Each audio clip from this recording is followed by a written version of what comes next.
सूर्योदय अभी बाकी है। A very beautiful good morning from त्रिशूल नंदा देवी रेंज।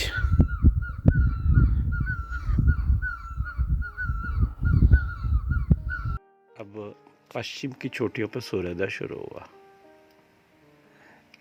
बस सही कह रहा हूँ क्योंकि सूर्योदय जहाँ मैं खड़ा हूँ वहाँ तो अभी तक तो सनराइज हुआ नहीं।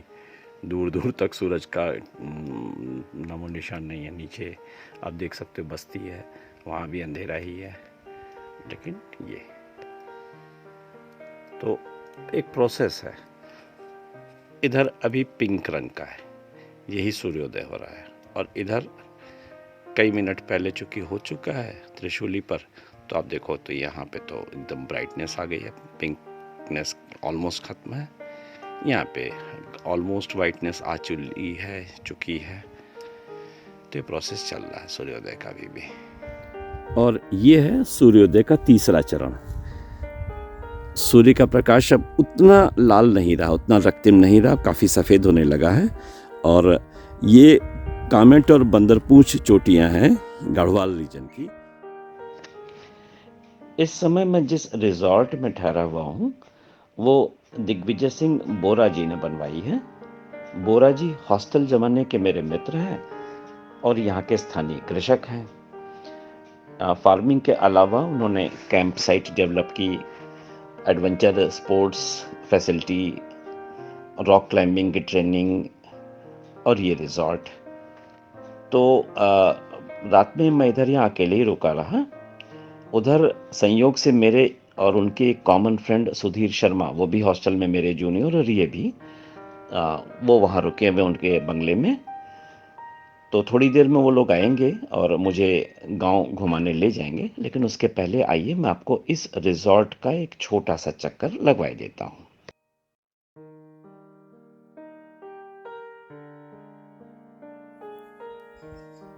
स्याही देवी स्टेट के कॉटेजेस। इधर रुकने वाला अकेला अतिथि मैं।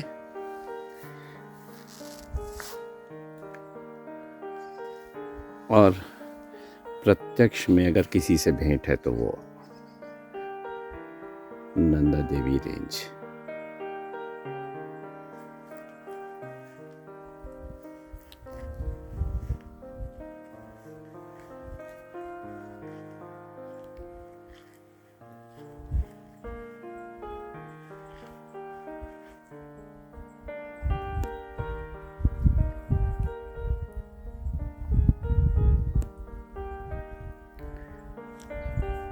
रात में पाला पड़ा है तो शेड से पानी अभी टपक रहा है जो धीरे धीरे।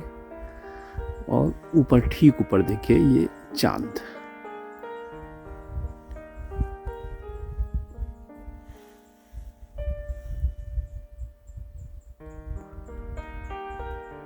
सूर्योदय के बाद का चांद। और जूम करूं, लीजिए इतना जूम कर दिया लेकिन भाग गया। ये आ गया। स्याही देवी स्टेट का एक हिस्सा, बाकी दूर दूर दराज और कॉटेजेस भी हैं। ये एक 2 कॉटेजेस का सेट है। इसको आप सनसेट कॉटेज कह सकते हैं क्योंकि सूर्यास्त यहाँ से अच्छा दिखता है। और उधर वाली से सनराइज़ हो रहा है जिसमें मैं रुका हुआ हूँ, वो दिखाता ही हूँ। और वैसे कैलेंडर पोस्टर तो सामने है। ये दिन भर बना रहेगा। यही सूर्योदय होता है, यही सूर्यास्त होती है, सुबह होती है और शाम होती है। आज थोड़ी धुंध ज़्यादा है यहाँ की अपेक्षा। शायद एक बारिश की दरकार है तो दूर वाली चोटियाँ आपको शायद उतनी अच्छी ना दिख रही हो, वो ठीक है। बार बार मन में हाँ, तो मैं तो आपको वो कॉटेज दिखाने लाया था ना। तो चलिए कॉटेज देखते हैं पहले।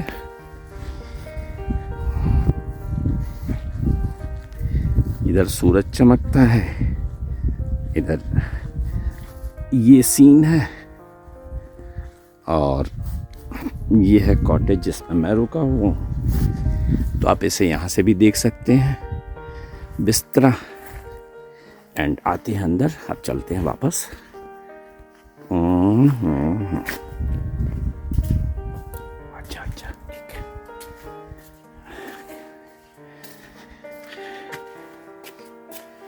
ये मैंने बिखरा रखा, उधर है केटली जिसमें जब चाहे तब पानी गर्म करके पी सकते हैं। इधर मेरा luggage. Here there is no TV, बहुत ही बुद्धिमत्ता का काम।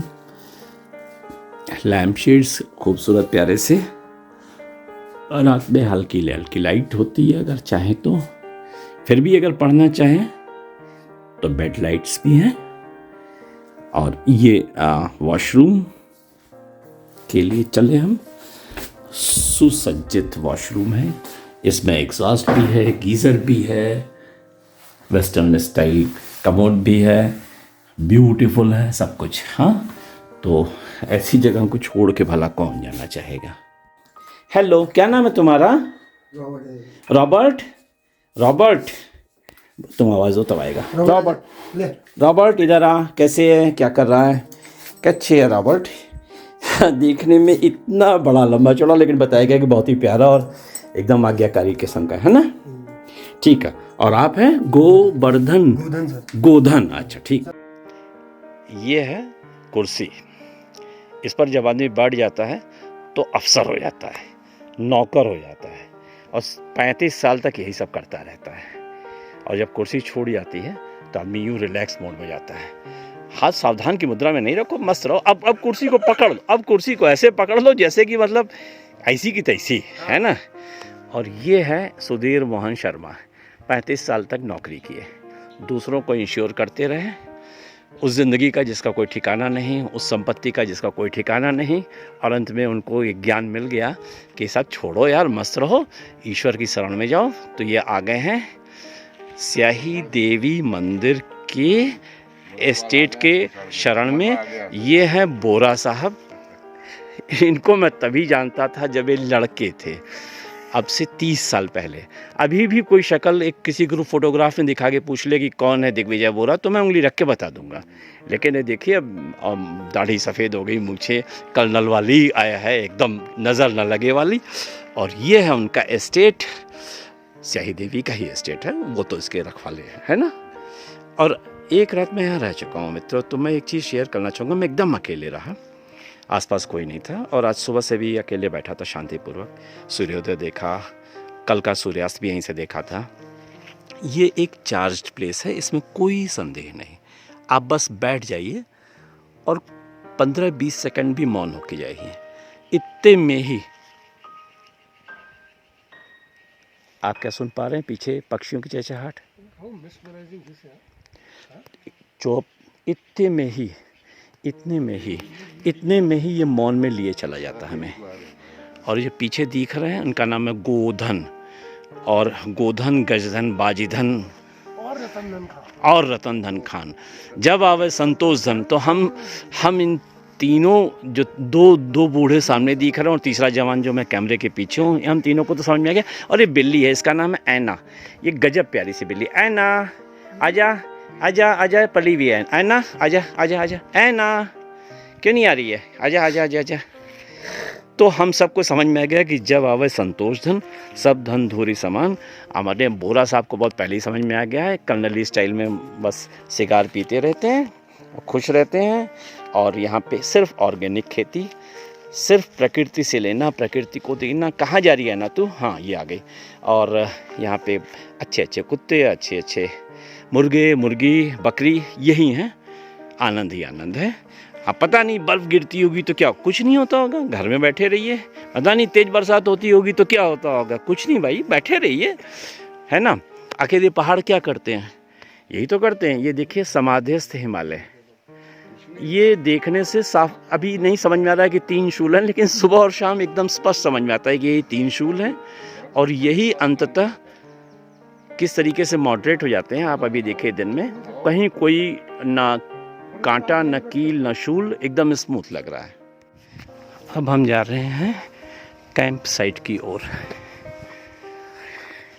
चढ़ाई है तो थोड़ी सी सांस भी फूल रही है, लेकिन मज़ा बहुत आ रहा है। हवा थोड़ी ठंडी, धूप बिल्कुल कम पे। कैंपिंग साइट,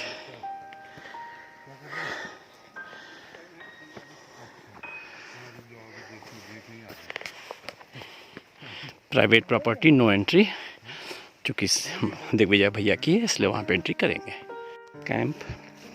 अब इसको डिसमेंटल किया जाएगा क्योंकि क्रिसमस पे बर्फ़ पड़ने की आशंका है, तो उसका टूट न जाए तो उसको डिसमेंटल कर दिया जाएगा अभी से ही। आइए हम इसे देखते हैं कैंप को कि कैसा है, क्या बना हुआ है इसमें। ये उसे खोलेंगे, डबल ज़िपर होगा। हाँ खाली ही होगा, अंदर वो खाट तो होगी, बेड होगा, बस बेड ही देखना और क्या। दरी, बेड या फिर मैट जैसे चाहें वैसे। अब इसे खाली कर लिया गया है। एक बुक शेल्फ रहेगा, आप चाहे जूता स्टैंड बनाओ चाहे सामान रखने का हाँ, जैसे भी। हाँ तो एक बल्ब रहेगा, ठीक है। और डबल, ये डबल ज़िपर होगा ना? डबल ज़िपर होता है ना, ठीक है, अंदर से भी बाहर से भी, ठीक है, गुड। बॉनफायर का प्लेस कैंप साइट के बगल में।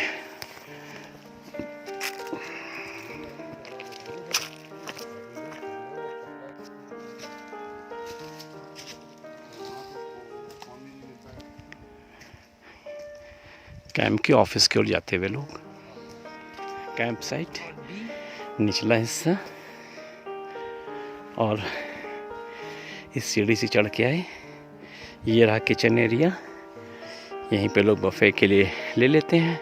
खूब बढ़िया सा इंतज़ाम यहाँ, धूप भी, मैदान भी, शेड भी, स्लीपिंग बैग्स भी, रजाई गद्दे भी, स्टोर रूम, बैठक, 100 लोगों का एट ए टाइम इंतज़ाम है। गुड। तो ये सब कैंप्स में ही 100% एडजस्ट होते हैं। हाँ आराम से। हाँ, यहाँ भी और इस बिल्डिंग के अंदर भी। और ये कुछ खेल कूद के लिए भी बना रखा है, एक्टिविटीज़, ब्यूटीफुल, कोई हर्ज नहीं। तो ये वो हेरिटेज रूम है। हाँ हाँ मेरे फ्रेंड्स डरा रहे हैं। बंगला है सर। हाँ, यहाँ जो ओरिजिनली जिन लोगों ने इस प्रॉपर्टी को डेवलप किया होगा, ब्रिटिशर्स ने, हाँ, वो इस बंगले को रेजिडेंस बना रखा था उन्होंने। Okay okay. हाँ। और वो बॉल रूम और क्लब हाउस टाइप का था। क्लब हाउस था जी। तो कभी कभी इनसे मुलाकात हो जाती है। ये लोग डरा रहे हैं कि आज जो रात को रुकता है तो अंग्रेज़ों से मुलाकात हो जाती है। तो अगर आपको इंग्लिश आती हो तो बतिया भी लीजिएगा, वरना कह दीजिएगा आई कांट स्पीक इंग्लिश, ख़त्म बात। हाँ।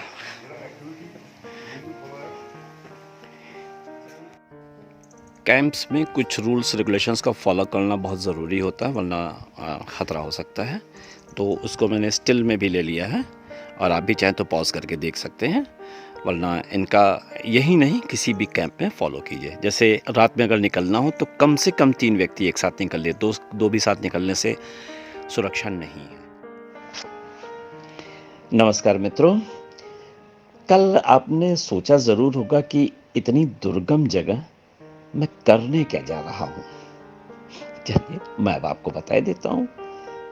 ये वो जगह है जहाँ आपको कुछ नहीं करना होता, जो करना है प्रकृति करती है।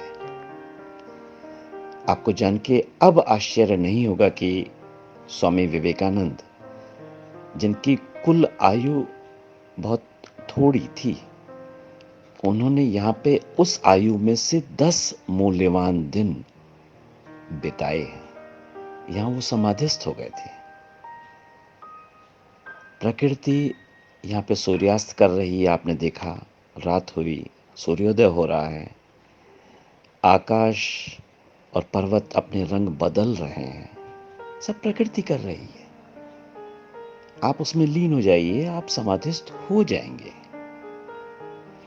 आपको यहाँ प्राणायाम करना नहीं पड़ता, व्यायाम करना नहीं पड़ता। आप थोड़ा टहलिए ऊपर की ओर, नीचे की ओर, सांस लीजिए, हवा बहुत शुद्ध है, हो जाएगा प्राणायाम, व्यायाम सब कुछ हो जाएगा। यहाँ कोई मिनरल वाटर नहीं बेचा करता, यहाँ का पानी है मिनरल वाटर। यहाँ आपको फल इंपोर्ट नहीं करने पड़ेंगे, पेड़ सामने है, जिसका है मांग लीजिए, खरीद लीजिए। दूध, घी सब कुछ तो है यहाँ पे।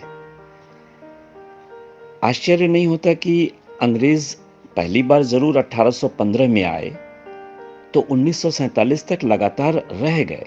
उन्होंने अपने लिए बंगले बनवाए, उनके क्लब हाउस भी हैं यहाँ पे, मन उनको बहुत लग गया था और 47 में जब उन्होंने फिज़िकली इस जगह को छोड़ा, तो आपको बताऊँ, मन से वो यहाँ से फिर भी नहीं गए। आज भी रात में उन बंगलों से आवाज़ें आती हैं और यहाँ के लोग उसको लेके बिल्कुल परेशान नहीं हैं। रात में बंगलों के भीतर अंग्रेज़ों की आवाज़ें आती हैं, बाहर तेंदुओं की आवाज़ें आती हैं। आपका अपना एक वर्तमान है, आपको बस उसके साथ सामंजस्य करना ही तो सीखना है। वो सीख लीजिए, बहुत सहज ज़िंदगी है यहाँ की।